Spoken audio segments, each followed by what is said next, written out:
Okay, so being autistic and driving here in the UK, what the heck is going on with this new regulation?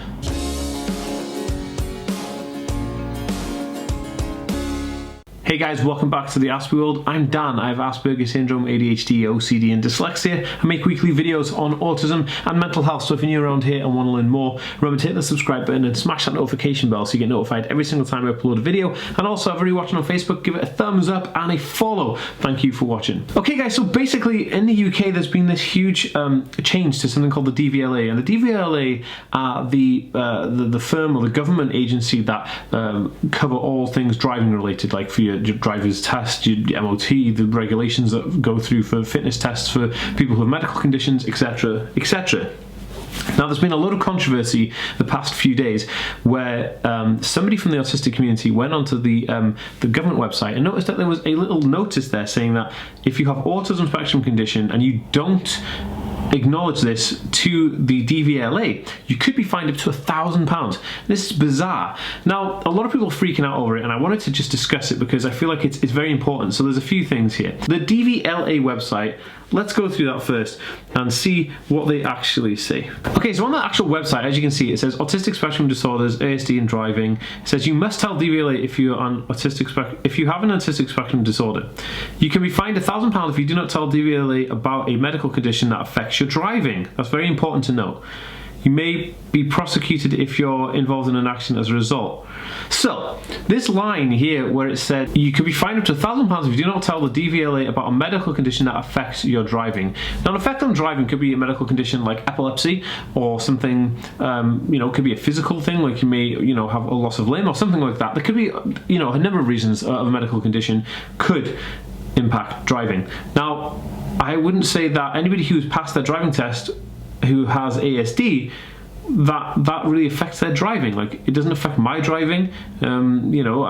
You wouldn't have passed your test if it affected your driving that much. Now, everyone's freaking out thinking that they're going to be fined because then they have to tell the DVLA about their autism disorder. And another thing that's quite interesting is that the DVLA actually didn't tell anybody about it. They just updated their website and then nothing was said. The actual DVLA are quoted by saying that this has been changed for a number of years and that there's nothing new there, so people should be telling them anyway. But the weird thing about this is that they never consulted with anybody, they didn't tell anybody, they just plonked this sign up there.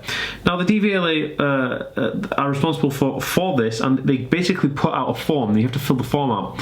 And some people say that the form asks questions that are related to substance abuse and psychiatric treatment, but nothing to do with autism itself, which is pretty bizarre, because if you're gonna have somebody fill out a form about their autism spectrum disorder, then maybe you should be covering questions about autism, right?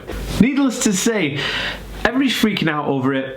I don't really know what on earth is going on with it. I wanted to make this video so that you guys knew all the facts that I know. Currently, the National Autistic Society are actually putting out a press release right now about it, talking about the fact that they're challenging the DVLA to this, and they're telling them not to fine anybody until they sort out this mess, because basically the National Autistic Society, who are like the UK governing body on autism, are basically saying you can't do that, it's kind of not fair, and if they've got a driving license, autism doesn't really affect their driving. Obviously, that's why they're able to drive. I'm not saying that everybody with an autism spectrum disorder doesn't have any issues driving, but then the ones who have the test and they've gone through that, and a professional licensed tester from the government has tested you and said you're okay to drive, then I think that should be enough. I don't think that there needs to be this form filling out, and especially not £1,000 fine if you don't do it. I'd love to know your thoughts on it, guys, because a lot of you guys have been tweeting me and Instagramming me and asking me questions on it, and to be honest with you, I'm not entirely sure. So if you get me on Instagram, which is at TheAspieWorld,